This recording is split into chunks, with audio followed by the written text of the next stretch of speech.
વાત દેવગઢ બારિયાની, જ્યાં પાલિકામાં ફરી એકવાર પ્રમુખ ધર્મેશ કલાલ બન્યા છે।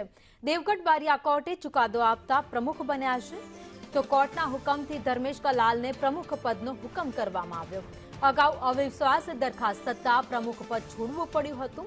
પ્રમુખની ચૂંટણી યોજાતા નીલ સોની પ્રમુખ બન્યા। તો ધર્મેશ કલાલે કોર્ટમાં અપીલ કરતા કોર્ટે હવે ચુકાદો આપ્યો છે। ધર્મેશ કલાલે વિધિવત પ્રમુખનો પદભાર પણ સંભાળી લીધો।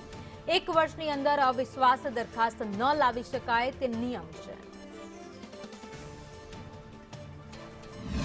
નામદાર હાઈકોર્ટના ચુકાદા જે અવિશ્વાસને ખારીજ કરીને હું ફરી પ્રમુખ તરીકે ચાર્જ સંભાળ્યો છે, ત્યારે આ તમામ કાયદાકીય લડાઈમાં મારા વિધાનસભા ક્ષેત્રના એમએલએ સાહેબ શ્રી બચુભાઈ ખાબડ અને મારા દાહોદ જિલ્લાના પ્રમુખ શ્રી સ્નેહલભાઈ દરિયા અને જિલ્લાનું તાલુકાનું તમામ સંગઠન અમારી સાથે પડખે રહી અને આ કાયદાકીય લડાઈમાં અમને પૂરેપૂરી સહયોગ કર્યો છે।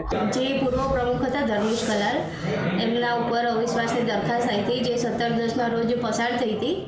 એ અનુસંધાને ધર્મેશ કલાલ જે પૂર્વ પ્રમુખ હતા એ હાઈકોર્ટમાં ગયા હતા અને એના પછી 10/11ના રોજ ઇલેક્શન પણ થયું હતું। એમાં નીલ સોની પત્રકાર જે છે એ પ્રમુખ તરીકે વરણી થઈ હતી। ધર્મેશ કલાલ જે હતા એ અવિશ્વાસ પસાર થઈ એ બાબતે હાઈકોર્ટમાં જે ગયા હતા એનો ગઈકાલે ઓર્ડર આવ્યો છે, હાઈકોર્ટનો ઓર્ડર। એમાં સ્પષ્ટ એવું લખ્યું છે કે અવિશ્વાસની જે બી પ્રક્રિયા હતી એ બધી રદ કરવામાં આવી છે।